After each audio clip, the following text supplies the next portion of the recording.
Shazam! Fury of the Gods is out in theaters, follow-up to the 2019 superhero film and another entry in the ever-increasingly confusing and aimless DC universe. Stars Zachary Levi, Jack Dylan Grazer, Rachel Zegler, Adam Brody, Lucy Liu, Digimon Honso, and Dame Helen Mirren. The story, this is going to be a bit tough to explain, but it has to do something with Greek goddesses, the daughters of Atlas, being freed from their realm, which thus far was sealed off.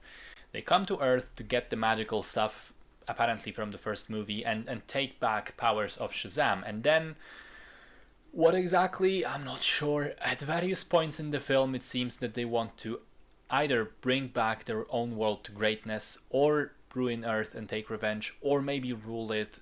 I don't know. The point is, the Shazam kids have to stop it. So, I actually quite liked the first Shazam movie. I thought it wasn't by any means perfect, but it was quite entertaining and had its heart in the right place. It was properly light-hearted, especially compared to other dreary DC movies at the time.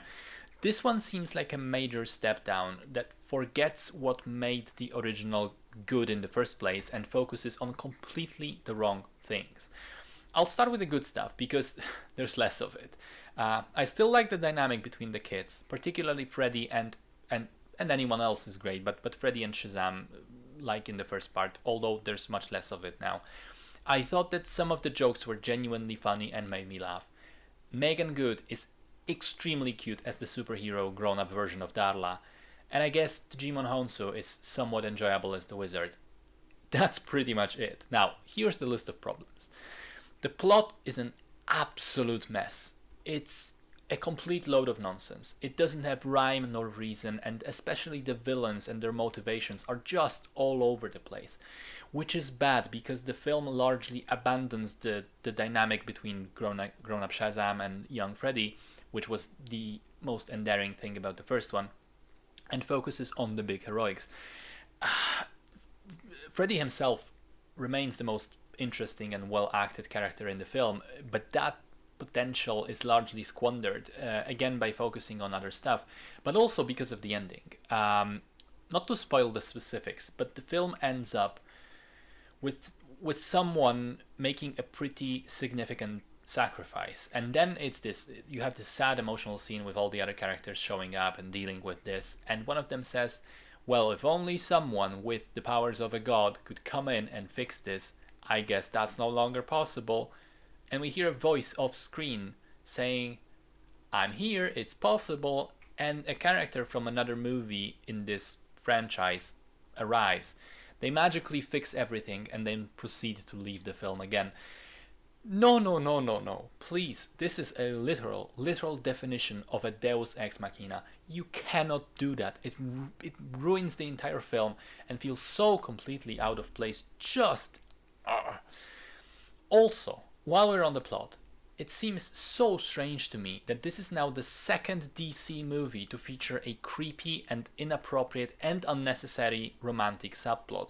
The first one was, of course, Wonder Woman 84, where Chris Pine was brought back into the body of another man and essentially hijacked that guy's life to hook up with Wonder Woman for about 2 weeks, which I'm pretty sure is rape. And now we have a 6,000-year-old Greek goddess in the body of a teenager falling in love with an actual teenager, with an actual boy. Like, Warner Brothers, why do you keep doing this shit? What is the reason?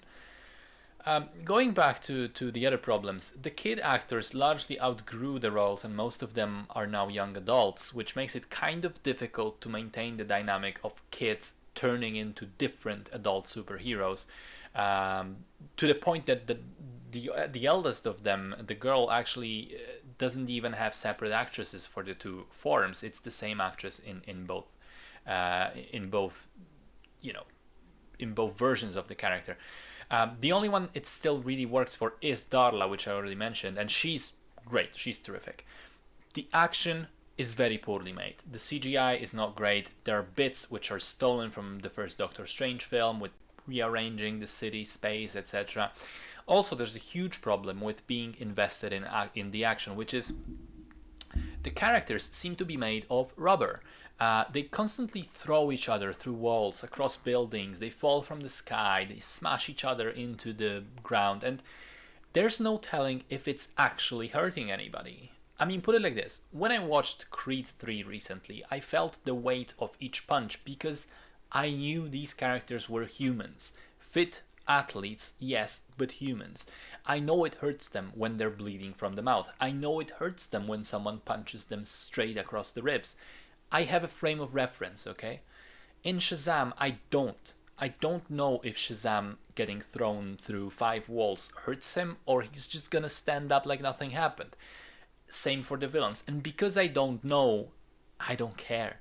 There is zero emotional investment from me in those fights. I'm not like, oh, that must have hurt. Oh, that. It does nothing for me. The performances are rough. I think Zachary Levi is honestly very one note. Lucy Liu is remarkably wooden in the role in the film, just zero emotion whatsoever. Music is completely forgettable. And also, there's an instance of product placement that's so egregious. I mean, literally, a product saves the day at one point, and their marketing slogan is repeated verbatim, not once but twice. It's so strange. Um, One final point I want to make about the franchise as a whole. See, Shazam's main antagonist in the comic books, apparently, has always been his counterpart, Black Adam. Well, what do you know? They made a movie called Black Adam just a few months ago with The Rock. So you'd expect they would be building up their eventual confrontation, right? Well, no, wrong. At the end of Black Adam, which was a bad movie too, by the way, a superhero shows up to tell Adam that he needs to back off, to be careful, or he's in for a fight. It was supposed to be Shazam, but apparently Rock has a huge ego and demanded that it be Henry Cavill's Superman instead, teasing the fight between the two. Now, since then, we've learned that Cavill is not going to come back as Superman because the universe is getting revamped or rebooted. Black Adam has done very poorly financially. There's no talk of a sequel, and now Shazam 2 makes zero mention of Black Adam or the events of that film. Like, what is this mess? What is this? I mean, who's planning this? And I mean, we know now that James Gunn has taken over the reins of this universe and he'll start doing things his own way. And this is one of the leftover projects from before his time. So with the eventual reboot, we don't even know whether Shazam will stay on or get removed from the universe or played by a different actor or just quietly forgotten. We don't know what will happen. But it also kind of feels like watching one of the last movies from a franchise that is dying already and none of it really matters. You'd expect in this case they'd at least go out with a bang, but that is absolutely not what happens here. Fury of the Gods is a painfully bad movie.